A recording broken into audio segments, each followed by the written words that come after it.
जय Shri Krishna. गीताधाम Gurukul online classes में आज हम कक्षा अष्टम का विषय सामाजिक ज्ञान है, जिसकी पुस्तक है सामाजिक और राजनीतिक जीवन।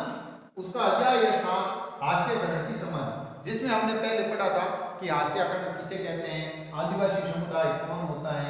आज हम पढ़ेंगे आदिवासी और उसकी प्रचलित छवियां, अर्थात आदिवासी समुदाय नाम आने से हमारे दिमाग में कौन सा है जो एक दृश्य पैदा होता है, एक छवि पैदा होती है, जिससे हम ये समझ सकते हैं कि इस तरह के आदिवासी होते हैं। हमारे देश में आदिवासियों को एक खास तरह से पेश किया जाता है। स्कूल के उत्सवों, सरकारी कार्यक्रमों, किताबों, फिल्मों में उन्हें एक सदा एक ही रूप में पेश किया जाता है। वे यानी आदिवासी को हमेशा एक खास रूप में ही देखा जाता है। क्या है? देखा जाता है। जैसे खास तरह से रंग बिरंगे कपड़े, कैसे?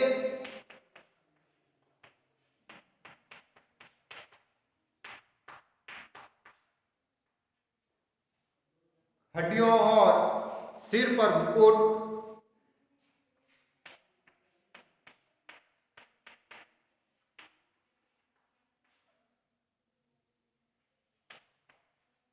अधनंगे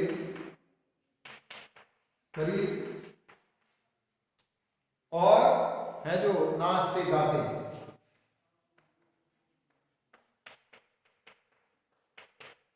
नाचते गाते हैं जो श्रृंगार के। इसके अलावा हम उनकी जिंदगी की सच्चाइयों के बारे में बहुत कम जानते हैं, जबकि हमें दिखाया यही जाता है कि वो हमेशा नाचते कूदते, उछल कूद करते हुए, रंग बिरंगे कपड़े पहने हुए और खास तरह के हैं जो भाव भंगिमाओं में देखे जाते हैं। उसका वास्तव में है जो बहुत कम लोगों को उसके बारे में पता होता है। इसलिए बहुत सारे लोग इस गलतफहमी का शिकार हो जाते हैं कि उनका जीवन बहुत आकर्षक, पुराने किस्म का और पिछड़ा हुआ है। आदिवासियों पर यह भी आरोप लगाया जाता है कि वे आगे बढ़ना ही नहीं जानते हैं। बहुत सारे लोग पहले ही मान लेते हैं कि वे बदलाव और नए विचारों से दूर रहना चाहते हैं। जब कोई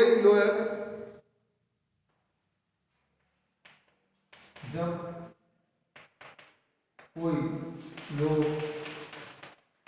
बदलाव व पुराने विचारों से या नए विचारों से दूर रहना चाहता है। क्या रहना चाहता है?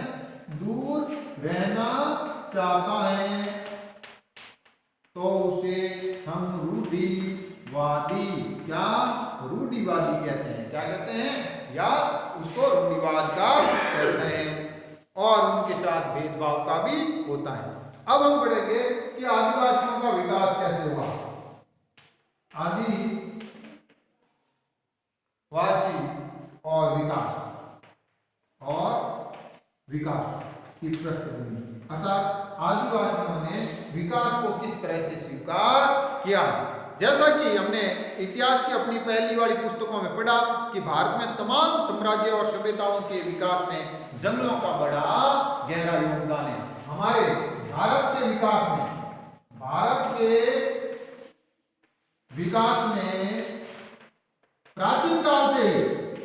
प्राचीन काल से ही जंगलों का योगदान है। क्या है? योगदान है। विकास की हर कड़ी जंगलों से शुरू होती है। क्या होती है? जंगलों से शुरू होती है। चाहे लोहे, तांबे, सोने और चांदी के आवश्यक हो, कोयले और हीरे, कीमती इमारती लकड़ी हो, जड़ी बूटियां हो, पशु उत्पाद हो, मोम, लाख या कोई शहद हो, स्वयं जानवर जो हाथी या दूसरे जानवर हैं, जो हाथी अपने आप में शाही सेनाओं का एक मुख्य आधार रहा, ये सभी चीजें जंगलों से मिलती हैं। इनके अलावा जीवन के आगे बढ़ने के, रहने के मुख्य कारण जंगलों का योगदान ही रहा है। इन्हीं जंगलों ने से बहुत सारी नदियां जो लगातार पानी बहता है, वो पानी भी है जो उन्हीं को उपलब्ध होता है। अब समझ में आ गया कि ये जंगल हमारी हवा और पानी की उपलब्धता और गुणवत्ता को भी गहरे तौर पर प्रभावित करते हैं। 19वीं सदी के आखिर तक देश का बड़ा हिस्सा जंगलों से ढका हुआ था। जंगलों से ही विकास की कहानी शुरू होती है। हमने देखा जंगलों की वजह से ही साम्राज्यों का विस्तार हुआ और सभ्यताओं का विकास हुआ।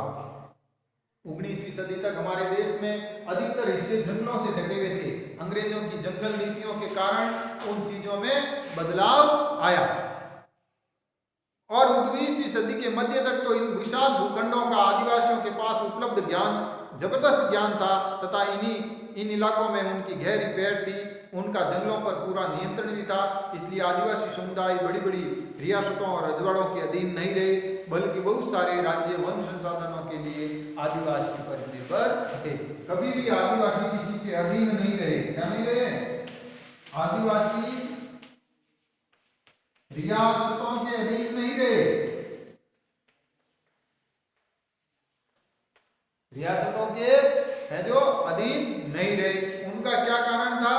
क्योंकि उनका ये कारण था कि वो खुद है जो विकास में योगदान देते थे। क्या करते थे? विकास में योगदान देते थे।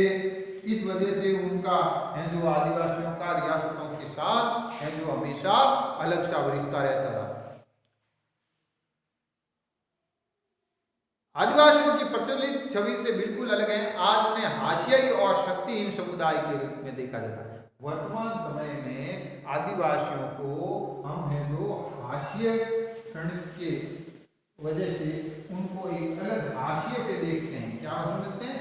वर्तमान समय में आदिवासियों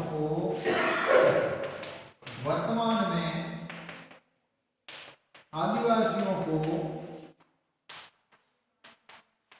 हाशियाई यानी किनारे पर, कहाँ?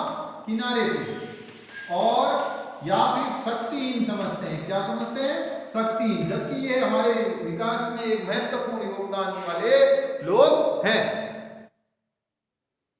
औपनिवेशिक शासन से पहले आदिवासी समुदाय शिकार और चीजों बीनकर जीविका चलाते थे, जो एक जगह ठहरकर काम करते थे। वे स्थानांतरित खेती के साथ साथ लंबे समय तक एक ही स्थान पर खेती करते थे। हालांकि ये परंपराएं अब भी कायम है, लेकिन पिछले 200 सालों में आए आर्थिक बदलावों की वजह, वन नीतियों, राज्य और निजी उद्योगों के राजनीतिक दबाव की वजह से इन लोगों के बागानों, निर्माण स्थलों, उद्योगों और घरों में नौकरी के लिए ढकेला जा रहा है। और वर्तमान में आदिवासियों को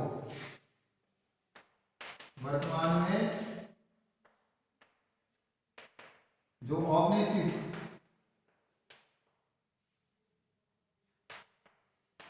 काल शासन की वजह साथ ही नई वन नीति साथ ही औद्योगिकरण और विकास की वजह से इन्हें अन्य कामों के लिए मजबूर करते हैं। इतिहास में पहली बार ऐसा हो रहा है कि उनका वन क्षेत्र पर कोई नियंत्रण नहीं और न ही उन तक कोई सीधी पहुंच है, और ये ऐसे हैं जो वन क्षेत्र पर नहीं। आज भारत में कौन सी धातुएं महत्वपूर्ण हैं और ये धातुएं कहाँ से आती होती हैं, ये आदिवासियों की आबादी से पता चल जाता है। ऐसे हमें 5 उत्पादों की एक लिस्ट भी बनानी है जो हम इस्तेमाल करते हैं, जो जंगलों से मिलती हैं। कौन कौन से वन्य जीव हैं जो बगैर जंगलों के रह सकते हैं, ये भी हमें देखना है। लेकिन कुछ वन्य जीव जो जंगलों में हैं उनको भी हमें अपने इस किताब की वजह से समझना है।